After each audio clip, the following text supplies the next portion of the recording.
दोस्तों, आज हम आपको इंसान के मरने के बाद क्या होता है ये बताने जा रहे हैं। एक शोध के अनुसार ये सवाल सदियों से दर्शन शास्त्रियों, वैज्ञानिकों, धार्मिक गुरुओं और आम लोगों के मन में बना हुआ है। हर संस्कृति, धर्म और विश्वास प्रणाली इस सवाल का अलग अलग उत्तर देती है। इस वीडियो में हम धार्मिक, वैज्ञानिक और दार्शनिक दृष्टिकोणों से इस सवाल का विश्लेषण करेंगे ताकि यह समझ सके कि मौत के बाद जीवन के बारे में विभिन्न दृष्टिकोण क्या कहते हैं। एक, धार्मिक दृष्टिकोण के अनुसार हिंदू धर्म के अनुसार मृत्यु एक अंत नहीं है बल्कि आत्मा का एक नया आरंभ है।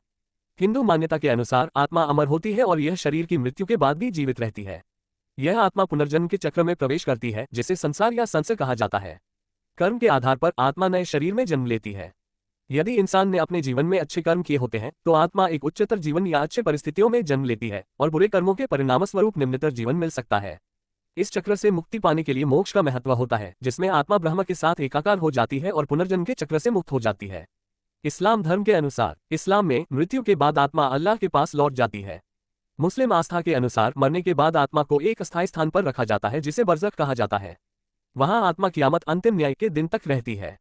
उस दिन अल्लाह इंसानों को उनके कर्मों के आधार पर परखेंगे और फिर जन्नत, स्वर्ग या जहन्नुम, नरक में भेजेंगे।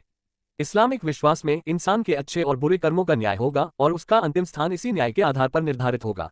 ईसाई धर्म के अनुसार ईसाई धर्म में भी जीवन के बाद न्याय का महत्व है। ईसाई मान्यता के अनुसार इंसान के मरने के बाद उसकी आत्मा स्वर्ग या नरक में जाती है, जहां उसे उसके कर्मों के आधार पर न्याय मिलता है।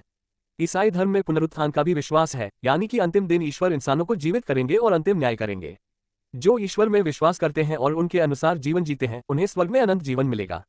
2. वैज्ञानिक दृष्टिकोण के अनुसार वैज्ञानिक दृष्टिकोण से देखा जाए तो मृत्यु के बाद शरीर की क्रियाएं धीरे धीरे समाप्त हो जाती हैं। जब मस्तिष्क, हृदय और अन्य अंग काम करना बंद कर देते हैं तो शरीर में जीवन की कोई गतिविधि नहीं बचती। विज्ञान के अनुसार इंसान की मृत्यु के बाद उसकी शारीरिक गतिविधियां खत्म हो जाती हैं और शरीर का विघटन, डिकम्पोजिशन शुरू हो जाता है। विज्ञान ये कहता है कि शरीर की मृत्यु के साथ चेतना का भी अंत हो जाता है। हालांकि इस पर अभी भी शोध चल रहा है कि क्या मस्तिष्क की मृत्यु के बाद भी कुछ देर तक चेतना बनी रहती है। कुछ वैज्ञानिक मानते हैं कि मृत्यु के बाद कोई जीवन नहीं है, क्योंकि यह सभी जैविक क्रियाओं का अंत होता है। चेतना, जिसे आत्मा से जोड़ा जा सकता है, मस्तिष्क की गतिविधियों का परिणाम होती है और मस्तिष्क के बंद होते ही चेतना भी समाप्त हो जाती है। हालांकि नियर डेथ एक्सपीरियंस, मृत्यु के निकट अनुभव जैसी घटनाओं ने इस धारणा को चुनौती दी है। कुछ लोग दावा करते हैं कि मरने के करीब पहुंचने पर उन्होंने प्रकाश, स्वर्गीय स्थान या अपने मृत संबंधियों को देखा, लेकिन वैज्ञानिक दृष्टिकोण में इस पर अभी तक पूर्ण रूप से सहमति नहीं बनी है।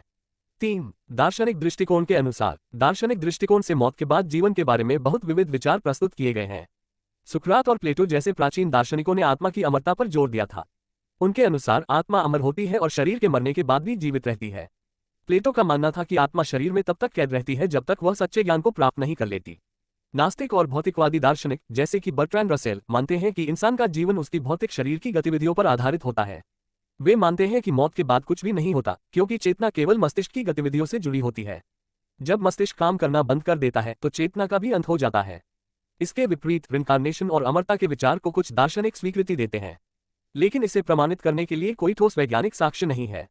आइए जानते हैं इसका निष्कर्ष क्या निकलता है। इंसान के मरने के बाद क्या होता है? इसका उत्तर पूरी तरह से उस पर निर्भर करता है कि हम इसे किस दृष्टिकोण से देखते हैं। धार्मिक दृष्टिकोणों में पुनर्जन्म, स्वर्ग, नरक और न्याय की कल्पनाएं प्रमुख हैं। वैज्ञानिक दृष्टिकोण शरीर की जैविक क्रियाओं पर केंद्रित होता है, जबकि दार्शनिक दृष्टिकोण आत्मा और चेतना की अमरता या उनके अंत पर विचार करता है। मनोवैज्ञानिक और सांस्कृतिक दृष्टिकोण इस सवाल को इंसानी अस्तित्व और मृत्यु के भय के संदर्भ में देखते हैं।